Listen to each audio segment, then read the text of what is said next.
best podcast in Long Beach, California. This is Tacos and Workouts. What it is. Podcast. Órale, Holmes, it's me, Little Hater, the best podcast in Long Beach. Check it out, Doug. I have a very special guest with me today, Doug. You know him as the world's most interesting man. Here he is, Doug. Mr. Gil Carillo, Doug. Tell him who you is. Hey, here I am. I'm with Junior. No. My name is Little Hater, Doug. Oh, excuse me. Hi there. I'm here with a Little Hater today, and it's going to be an interesting afternoon. We're just going to see what goes on as we carry on a conversation between Little Hater and myself, Gil Carillo. So check it out, Doug. The reason why I call him the most interesting man is because, not because he drinks Dos Equis or anything like that. I don't know. I heard you drink wine, Doug. But the reason why I call him the most interesting man is because, check it out, Doug. This guy right here, Doug. He went to Vietnam when he was 17. And then after that, he came outside and he became a cop. And then he caught the Night Stalker. And then after that, he came out with George Lopez, Doug, on the podcast, man. Hey, that's one interesting vato, man. Tell him a little bit more about yourself. Well, I was fortunate enough. I owe everything to a cop back in the city of Pico Rivera, where a cop at the age 17 took me home to my family and told my parents, sign for me to get off the streets or he'll end up dead or in prison. So my parents, they listened, they signed. At age 17, I went into the Army, ended up in a place called Vietnam. I had just turned 18. I was 2 months into my 18th birthday, and all of a sudden I'm in combat, and combat straightened me out, gave me a new outlook on life, a new appreciation for life. And so actually I came out of the Army, and I had 3 goals in mind. One, I wanted to become a cop because I wanted to give back what that cop gave to me, and that was my life. And number 2, I wanted to go to college. At that time, I was young and naive, and I thought only rich white people went to college, but I wanted to go to college. I have 6 sisters, and nobody in my family, not even primos, no cousin, nobody in my family had ever gone to college. I wanted to go to college. I knew I was mature enough to go to college because I sent for my transcripts, and I was embarrassed when I got them because I obviously thought when I was a chavalo that D stood for damn good, and F was fabulous. And they let me into the junior college only because I was a Vietnam veteran. And my 3rd goal at that time was to start dating my ex-girlfriend, who wrote me a Dear John when I was in Vietnam. That's that letter that says, hey, sorry, you're over there, I'm over here, it ain't working out. Goodbye, it was nice knowing you. And my heart was broken, and so now I'm out of the Army, and now I want revenge. So I wanted to, my 3rd goal was to hook it up, get her out of the palm of my hand, and then break it off with her. I wanted to see her suffer like I did. I got out in June of 1970. By September 70, I had her eaten out of the palm of my hand. The day after Christmas, 1970, booyah, we got married. And so 2 out of 3 went well. I guess there's a little hater inside of you too, huh? There's a little hater in me. There's a little hater inside of everybody, Doug. So we just celebrated our 52nd wedding anniversary. We're still, I remind her every once in a while, I'm still working on goal number 3. Well, congratulations, Doug. That's a beautiful story, Doug. Thank you. And then joined the Sheriff's Department because of my upbringing and where I grew up at. I was a natural. I ended up working gang detail for them for a while. Started their first plainclothes gang unit out of one of the East LA Station, which was the gang capital of the world at that time. And things went well. And then they started a unit in the Homicide Bureau, which was my dream. That's where I wanted to end up at because they were the best of the best. They were creme de la creme. Everybody got out of the way. You know, they were the chingones of the department. So that's what I wanted to do. And then they started, they wanted a team of investigators to do nothing but gang investigations, murders. So they called me up. It was unheard of. Still today, it takes about 15 years minimal to get up to Sheriff's Homicide, and I was there in 9.5 years. They called me up to go up there. I was the youngest guy in the Bureau for about the first 7 years, and I just stood there, and I loved it. I mean, if you're doing something you love to do, it's not a job, brother. It's a lifestyle. And it was good to me. It was rewarding, but it's a tough, hard job, and it'll eat away at you. And I ended up working this serial killer case, the Richard Ramirez Night Stalker case, which is just one of hundreds of cases that I worked, and ended up retiring after 38 years and living the life. Got contacted by the director, and they wanted to do some thing. And next thing I know, we're doing a 4-part documentary for Netflix, which is out there today for your viewers or listeners. It's a good documentary. It's called Richard Ramirez's The Hunt for a Serial Killer, The Search for a Serial Killer. And I didn't want to have anything. I told the director, he told me, this is what I want the story to relate. And I said, I don't want to know what the story's going to relate. I'm the talking head. You're the director. This is your profession. And I don't want to see any rough cuts. You edit, do whatever you want. Whatever it is, that's what. You let me know when it's going to air. They did. I watched it. And when he called me up to tell me he was going to air, he just said, enjoy the ride. And I said, what do you mean enjoy the ride? He says, enjoy the ride. I'll talk to you later. And that was it. And I watched it. I cried. I laughed. And then all of a sudden I started receiving communications from all around the world. I had no idea. Netflix went nuts because it's the first documentary they had that rolled number 1 trending for a week and a half. It was number 6 around the world. And so it got a lot of attention. I started getting invitations to go speak all over the U.S., doing all kinds of television stuff. So it was kind of nice, you know. And after I watched it, the only thing I did was I had to apologize to my wife. I asked for forgiveness because during the case, it was clear her job was the house and the kids, and my job was catch the killer. And the one thing I never factored into all this stuff was fear. And she was scared to death, and I wasn't around. I was never around. The captain is telling the times we were working 16, 18 hours a day, 7 days a week. And I didn't get to see her, the kids. Once in a while, I call her up and say, hey, how about meeting me here or meet me there? And it was kind of tough on a family life, but it all came together. And since that time, George Lopez, you mentioned George. I didn't realize George was a true fanatic crime. He's a true crime fanatic.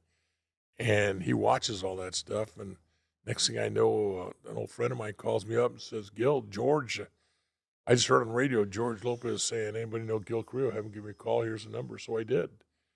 And that led to an invitation. He wanted me to go golfing, and I don't golf. I told him, I'll turn into the comedian. You'll be laughing your ass off at me. And he said, well, how about a beer? Would you come down and join us for a beer? I said, yeah, I can have a beer with you guys. So I went to the address he gave me, and it turned out to be a sound studio for ATC, All Things Comedy. And it was a podcast. I said, where do I sit? He said, right there in front of the mic. And there was no countdown, no slate. We're rolling, quiet on the set, nothing. You just sit there and bullshit. And so it was fun to do. There was another comedian on there, Bobby Lee from Mad TV was on there. And it was a fun show. It was a fun thing to do. Drank beer and just shot the breeze. And then he asked me to come back. And I said, well, I'm busy the next couple of weeks. I can't. I got stuff going. But I then went back. Altogether, we just finished our second year together. We did 97 shows. And I was on all but 3 of them with them. And I heard him one day on the news calling me. He says, they're interviewing me. He said, why is your podcast so successful? He said, I bring on good guests, and I have a co-host, and Gil Carillo can catch a serial killer. He just can't control his own blood pressure. So it went well. And right now we're on a little vacation, and we'll see what happens in the future. But it's been a great ride, and things are going well. I can't complain. Hey, I'm glad you bring out George Lopez, dog, because I have a question, dog. Man, I like George Lopez, dog. Recently some people were saying that he didn't know who a comedian was, and he got a lot of flack for that. And to me, I thought that was wrong what people were doing to George.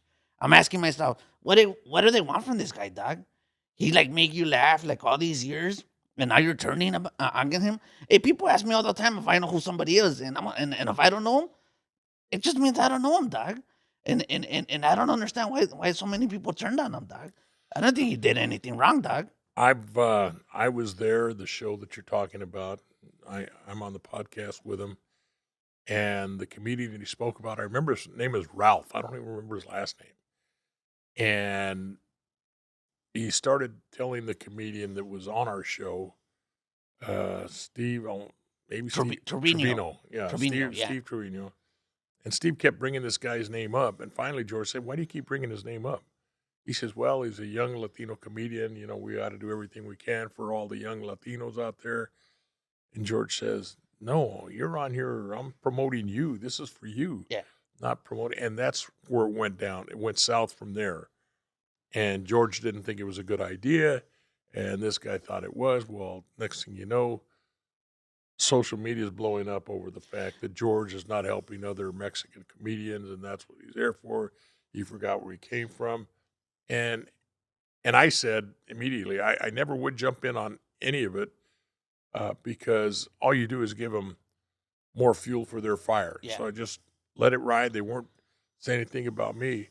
But the realities are, and I've said this to my family, what you have is you have a few people Yeah. that got up there and said, this is what it is, and they badmouth George. And that's pretty big and bold to do.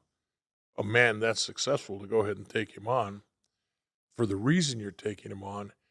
And then what you have are thousands of people that are sheep that do nothing more than follow. They get bravado. They become brave behind a computer screen that they're not going to have to confront anybody else, and they can say whatever they want to. You know what I call those people? Hypocrites, dog. I did another podcast and I covered this topic and I told everybody, hey, you guys are hypocrites. You know what? You're talking bad about George, and then when you see him out walking on the street, you're gonna be the first ones to tell him, hey, George, I've been a fan all along. Let me Sure. take a picture with you. And at first they're dogging him down, and then when they see him, they're gonna want a picture with him. Sure. I will tell you from the bottom of my heart, and the only thing I've got left in life at this point in time of my life is my own integrity and my own word. I don't lie for anybody. I wouldn't lie for George. George is a good man, and George helps out an awful lot of people. George, they say you don't help Latino comedians on his prime time television show right now. He's got Momo Rodriguez and Al Madrigal, two Latino stand-up comedians, regulars on his show right now, and he brought them up. I've seen him put other comedians on stage. What he's done for me and my family is, I mean, I sat there and I had tears coming down my cheek. I was in Vegas, and my wife says, "What's wrong with you? What's going on?" I said, "I don't know what I did to ever deserve this." We were there in Vegas. I wanted to go. Told the wife, "Let's just get away and go see George in Vegas." So we went up there, and he took care of me and my wife. He's taking care of my family. He's a good man, and they don't see that. The one thing he is, and he's got a smart mouth, is because he's a comedian. That's what comedians do. They're quick. They got razor sharp tongues, and he didn't get where he's at today because he wasn't any good. He's good. He's kind.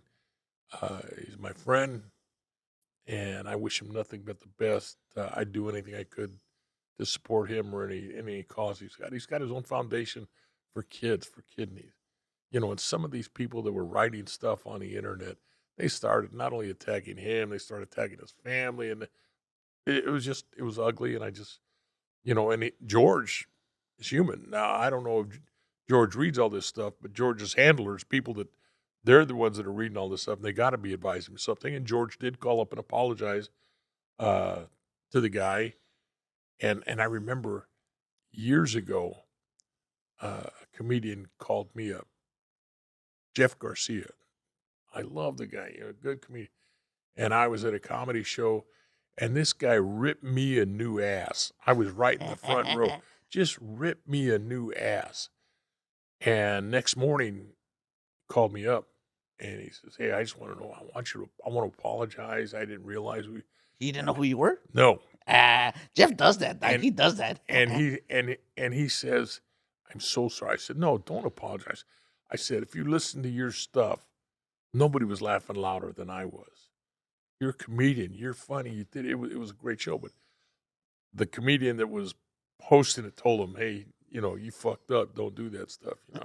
This is a good guy. And he did it. It wasn't. George called this guy Ralph up and apologized to him. He didn't want to offend him. That's not what it was intended for. And I've listened to Ralph on another podcast sit there and say, he didn't offend me. It wasn't wrong. All these other people jumped in. Yeah. And unnecessary. And so it is what it is. I hope George comes back. So we'll see what happens. So Jeff Garcia, I like his comedy. At first I used to hate on Jeff Garcia, right? But then I realized that that's his style of comedy. He goes after the crowd, Sure. and he kind of makes fun of the crowd, and I get it, right? So that's just his style of comedies, right? What George did is like, by apologizing to that guy, that was good too, man. But you know what? It's like this, dog. Not all comedians help each other out, dog. Not all podcasters help each other out. That's just the reality, dog.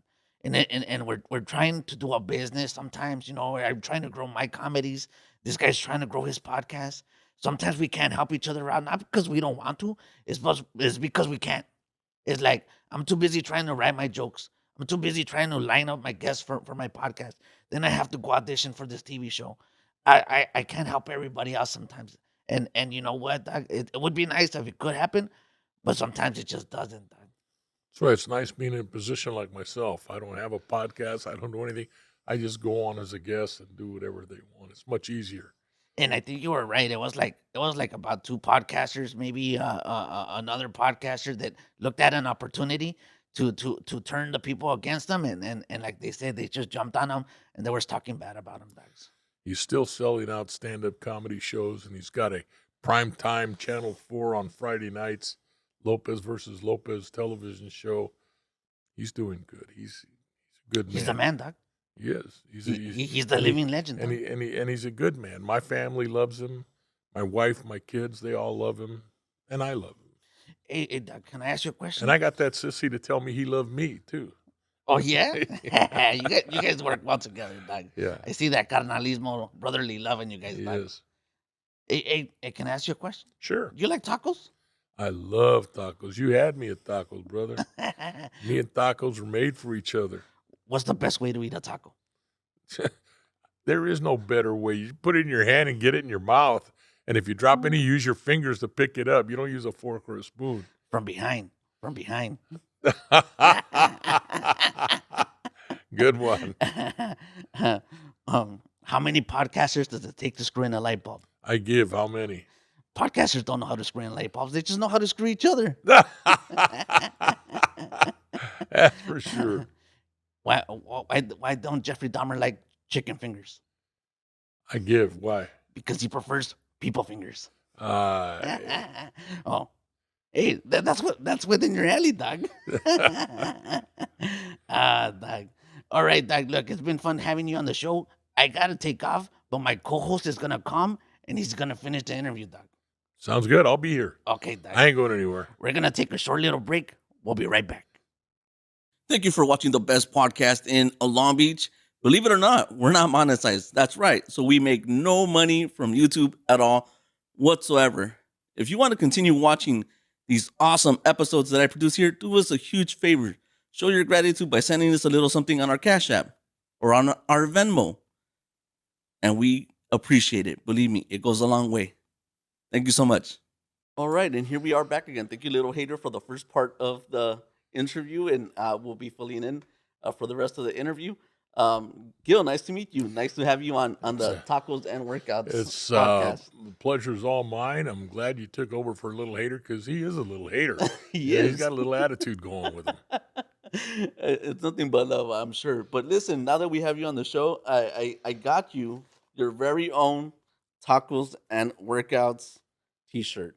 So everywhere you go, you could just represent. I'm gonna represent. I'm gonna put that thing on, and I'm gonna have a workout eating tacos. Not only did we bring you your very own tacos and workout, but I hope you like nuts because we also brought you some tapatio nuts for you and George, as well as your spice there, so you guys could enjoy that. Thank you. So you. the bags for you and George, and then the t-shirts for you. Thank you. Yeah, you're welcome. There you go. Okay, so I have so many questions to ask. Shoot.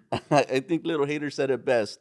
You're the most interesting man in the world, and and you're famous for catching Richard Ramirez, the Night Stalker. Well, it was my I was a co-lead investigator on the case. We got him. We prosecuted. It was actually, if you go back and look at it, it was actually the citizens that captured him after he tried carjacking a lady. The husband came out, hit him in the head, gave him a coscoron, and then the neighbors jumped in and just held him there till the cops got there and hooked him up.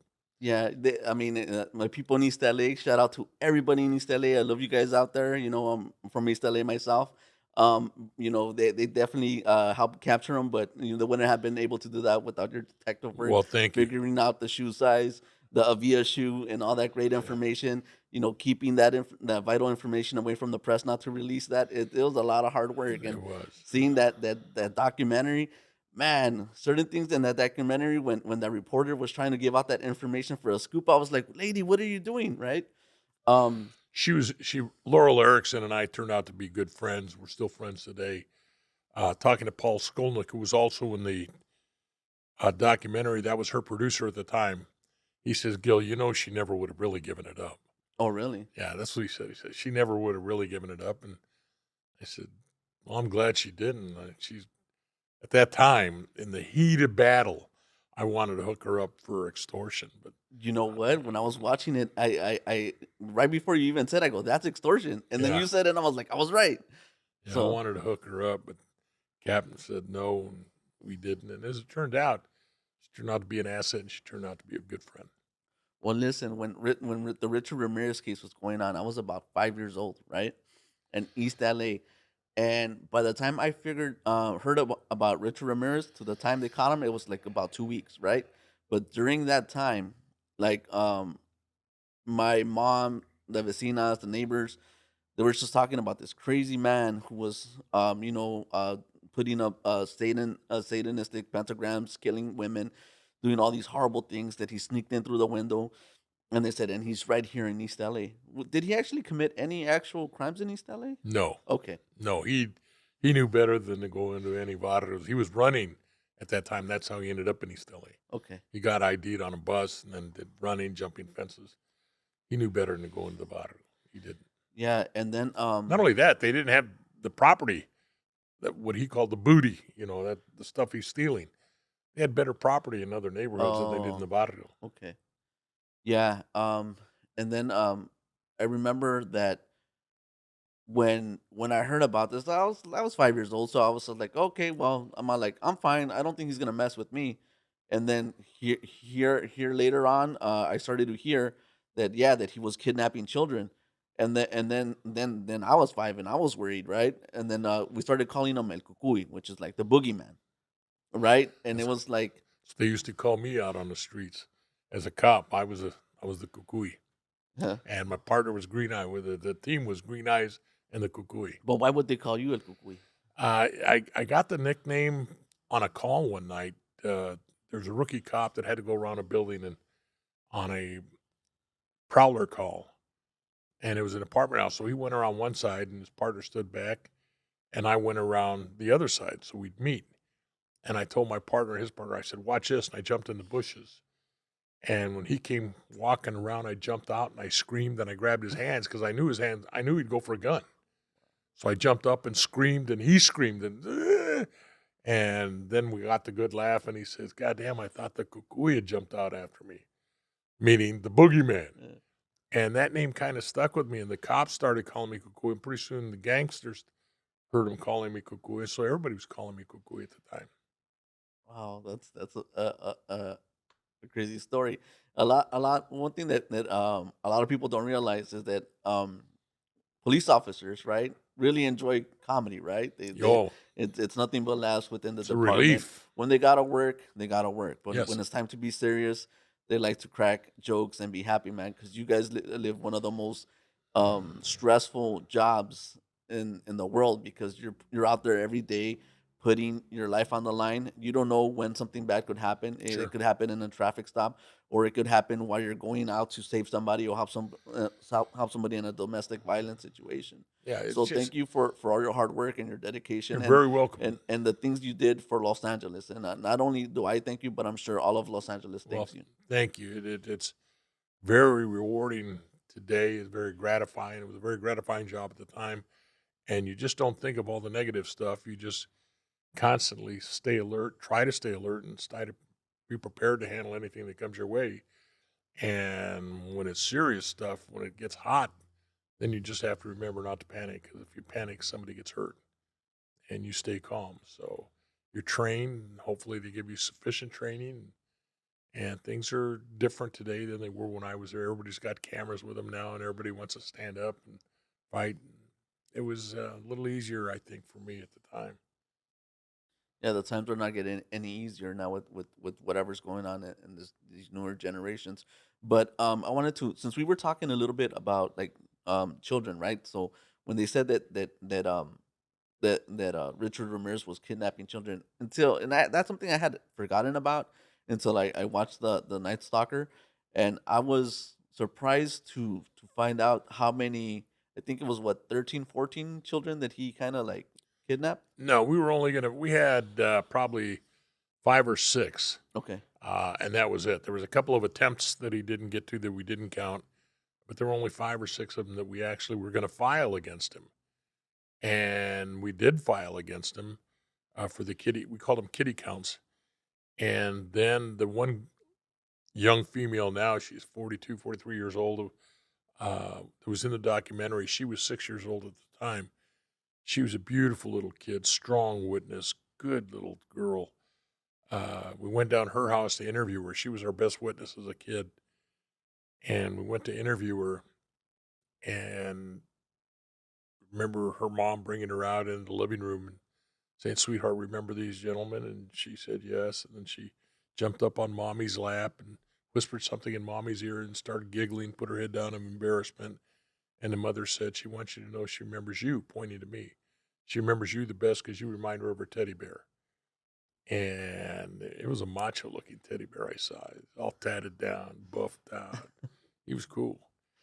And so the deputy district attorney, Mr. Phil Halpin, asked the little girl, "Sweetheart, we're here today. We want to talk to you about, remember we went into that room and it was like a theater and there were 6 people up there? And do you remember that day?" She says, "Yes, I remember that day. And I remember picking number 2. And he says, "Number 2, now we're concerned. Is somebody coaching her?" And he says, "Okay, well, you say number 2. Why do you remember number 2? She says, "Because I knew it was him the minute he walked out on stage. But I knew how absolutely positive I had to be because this was very important.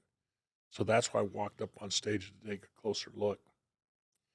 And I'll go testify if it means keeping him locked up so he can't hurt any other little kids like he hurt me." I got teary-eyed. I said, "Excuse me." I got up and I walked out. And it was really tough on me. I have a soft spot for children. And a few seconds after me, my partner, Frank Salerno, he came walking out, and we met in the kitchen. About a minute later, here comes the district attorney, Phil Halpin, and he said, "Fellas, what do you say we drop the kitty cases? We don't need them. We've got the murders. No need to put the children or their families through this." And I said, "Amen. Let's just drop them." I mean, there's only so many. It was to keep them and prosecute them would serve only so that we could let the public know what an animal this guy really was. But there was no need to at the hands of suffering the children, so we dropped the kitty cases that day and never went back. To this day, I'm very good friends with that little young girl.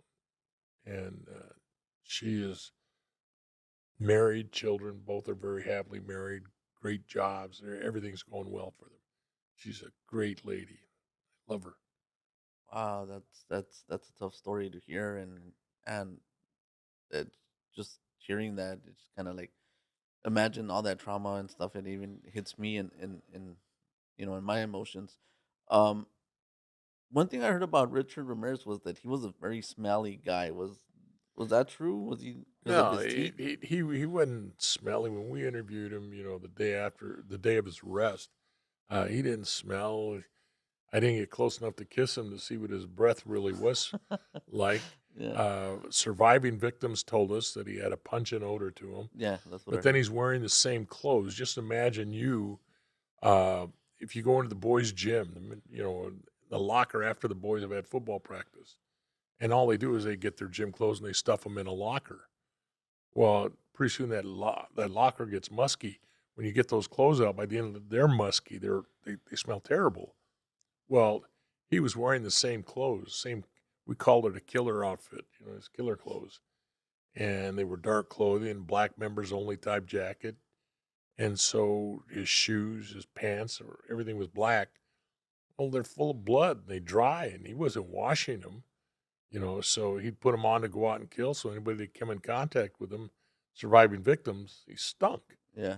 He had brown stained gap teeth. He may have had bad breath, which tells me he may have had a taco or two beforehand, or he never brushed his teeth. I don't know. Hey, don't blame it on the No, tacos. on the tacos. It's So never the tacos' fault. and he had disheveled hair. Well, he wasn't washing his hair. He wasn't the cleanest guy in the world, but he didn't stink. And I get that question asked all the time. Did he really smell? Then some people said he smelled like a goat or something else. No, he didn't. He was just human. So, which brings me to a different question. Even though like he stunk and he didn't what he looked the way he looked, right? He started getting like groupies that were like into him. Oh, he got a lot of groupies. He had hundreds and hundreds of followers. Girls sending him pictures. He had some good-looking ladies going and visit right there in the courtroom just to be part of what was going on. He had like his own fan base. Personal opinion only. Personal opinion. Don't hold it against me. He ended up marrying a gal named Doreen. And if it were my opinion, she's the ugliest one of the whole lot that he could have had, but she ended up getting married to him. And what makes him do that? Talk to the doctor, not me. I have no idea why they did it. So like knowing the fact that there's a guy that not only killed and raped people, but here she was willing to marry this guy. Yeah, and she did. There was, and one day I'll never forget, we're in trial, and every time Richard walked in, he'd walk from the side door, he'd walk across, and he's walking in, he'd scan the audience to pick out the good-looking women in there. Before he got to his chair, he'd sit down because he's not allowed to turn around. Now, when we'd recess, he'd get up and start walking out, and he'd focus in on the one that he had already spotted as being the best-looking ones there. Well, just before we broke for recess, I get called over by the bailiff that I had a phone call. So I went over there to take the phone call, and while I'm taking the phone call, there were these two very attractive ladies. No doubt in my mind they were attorneys. They had their little briefcases with them. They were dressed to the tens. Nice-looking ladies. And as Richard came walking out, because we broke for recess, Richard looked right at him, focused on one. She was sitting on the aisle. And as soon as he walked by, she spread her legs open and blew him a kiss. And I just said, got to go, hung up, went back and told my partner. I said, if that's all you got to do, hook me up. Let me see if it works for me too. But these ladies she was blowing him a kiss. And why? Whether she's teasing him, having fun, I have no idea. But he did have groupies every day. That's crazy. But since he got married, I mean, like, did he have conjugal visits or how No. does that work? No, he never got to consummate his marriage. Okay. Matter of fact, that's when he had told there's a guy wrote a book by the name of Phil Halpin, who's since deceased. He passed away several years ago from Lou Gehrig's disease. And he told me that, Richard told me that he was good for at least 4 more murders in L.A. County that we were not aware of. And he'd be willing to tell me all about them, but he needed about 6-7 years up in the joint, and then he'll go ahead and talk to me about them.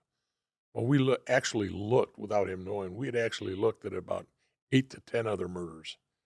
But there wasn't enough evidence to positively make him on him. So we didn't want to charge him with anything under circumstantial evidence only. So we just let him remain unsolved. We didn't pin him on Richard. Several years later, I get contacted by the author of the book, who was the best man at his wedding.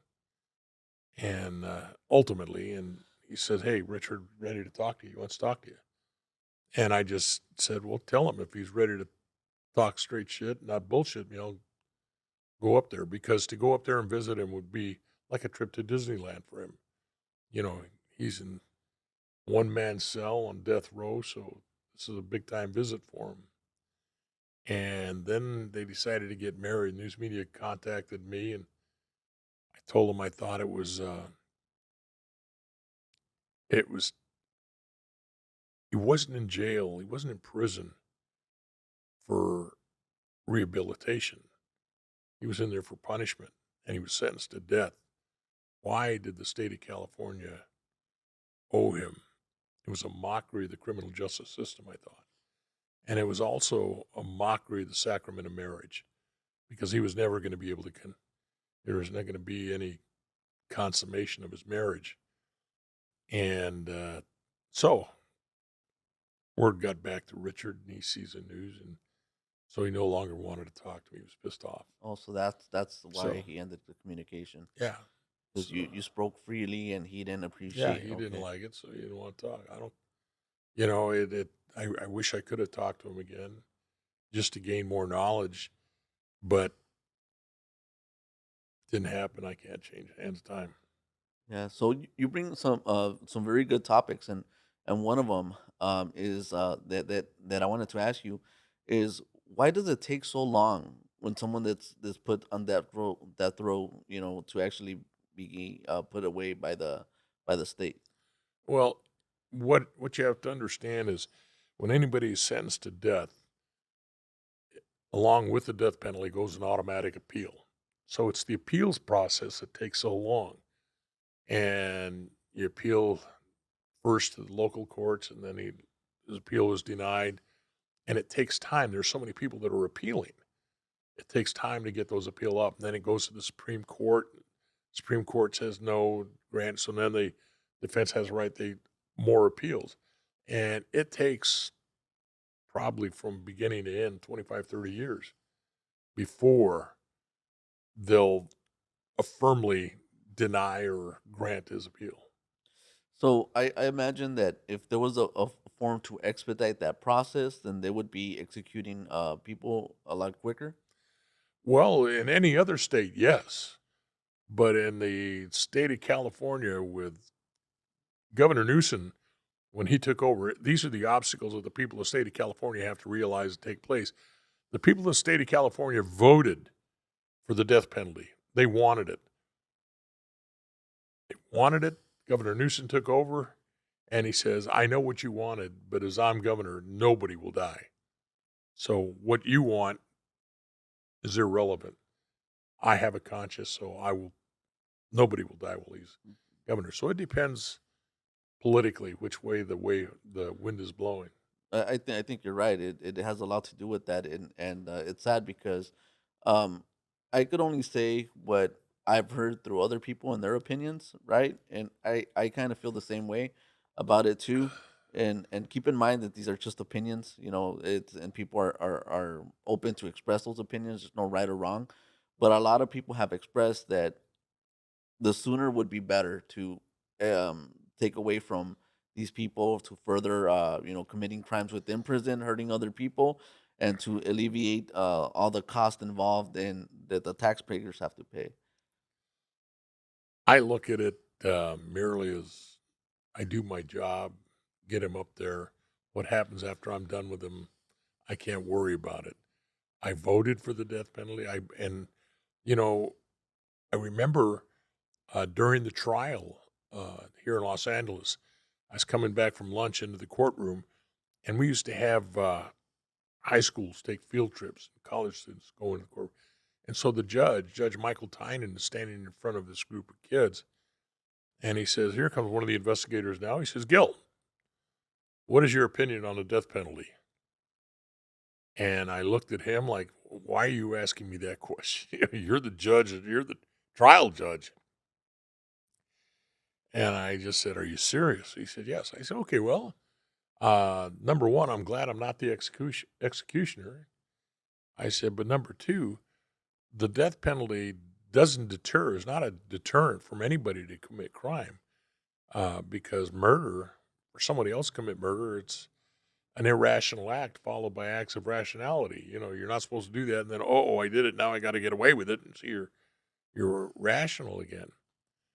I said, so the only thing the death penalty does, it guarantees me that once he's executed or she's executed, you won't be able to harm anybody anymore at all. So for that, I could live with it. And, you know, I just try not to think about what's going on after I get him up there. So Richard Ramirez not only committed crimes here in Los Angeles, Monterey Park, and all that, but he also committed some crimes way up north, like in San Francisco, right? Yes. Why was he traveling so much? Did you ever ask him what was the reason? He had friends up in San Francisco. He had some friends up in San Francisco, and that's why he'd go up there and visit them while he was up there. Well, since I'm here, may as well do something, and he did stuff up there as well. And why he did the things he did and the way he did it, the manner he did it, he asked me at one time, why do you think I'm like this? Why do you think I did the things I do? And I said, Rich, if I knew that, I'd be a doctor making a lot more money than I am as a cop. I don't know. I don't care. My job is to gather the facts, to get everything ready for prosecution, get you successfully prosecuted. And that we're going to do. So he himself didn't understand why he did certain Well, things. he's asking. He doesn't know. So it's just something within him that, wow, Sure. that's crazy. Was he a true Satanist, or that's just something like after he stopped doing his drugs and He got into Satanism. Once he was into drugs, he met some people, and he felt that under the influence of drugs, these people that he started hanging with, the booty got better, and I meant the booty, not your booty, but the stuff he was stealing. the loot? And he felt that Satan gave him power. He started believing in Satan. Matter of fact, he drew a pentagram on one lady's leg. He drew a pentagram on a wall. Made some victims say, you know, don't swear to God, swear to Satan. And one of the interviews, I was interviewing him, and he's sitting at a table, and he's making a circle on a regular tabletop. And I looked at him. I'm looking him right in the eye, and I said, go ahead and fill it in. He says, fill it in. He said, fill it in with what? I said, fill in the pentagram. That's what you're doing. You're getting ready to fill it in. Go ahead. That shit doesn't bother me. And he says, you know about that stuff? I said, yeah, I do. And he erased his imaginary pentagram. And one of our survivors, matter of fact, Anastasia, the little 6-year-old, she said he had something on his arm, and it looked like an Indian headdress. She was drawing it as a kid. It was a pentagram. He used to draw the pentagram on his arm every time he went out. Oh wow! And when I told him in the end, after he's convicted, I said, come on, Rich, why don't you give us the answer to this one? I said, it'll help us work other cases for future. And he says, no, Gil, I can't do that. He said, if I do that, Lucifer will kick my ass when I get to hell. He said, nope, can't tell you that. So there's pretty much no doubt in anyone's mind where he ended up, man. And Yeah, but you know, everybody's worried about this satanic worship. Satanism is nothing more than another form of religion. I mean, you have some people around this world that believe in a sacred cow. You have some people that believe in Buddha. You have Christians believing in a God and having faith in God. And faith is believing in something that objectively reality says shouldn't be. So nobody's religion is wrong. You know, they're doing what they feel they have to do. yeah, I think you're right. That by saying that no one's religion is like wrong, right? But I think the reason why people identify with, like the battle of good and evil, kind of, Sure. right? So it's kind of like it's so when we hear somebody that like would choose that side of religion, most people would categorize it as being like bad or evil, right? So it's crazy. The one that kind of like got to me while I was watching your the docuseries, is it docuseries or It's a documentary? documentary. I don't know Okay. what they call it. It's Okay. television Was when he got pulled over and he did the pentagram on the car, on a car. and then he took off, and I was like, wow. So He it's, felt the pentagram gave him power. That he did. And I get asked a lot, if I was afraid the first time I went in there, knowing that he was into Satanism, and I'm going into a room just about the size of this room we're in right now, and were you afraid? And I said, absolutely not. You know, the guy's nothing more than human.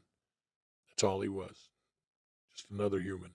So, because you were involved in about how many cases? I think was it 400 cases? Well, I've personally over 400 murders, but I went back as a lieutenant. My last 5 years, I was a supervising lieutenant. I had 14 investigators working for me.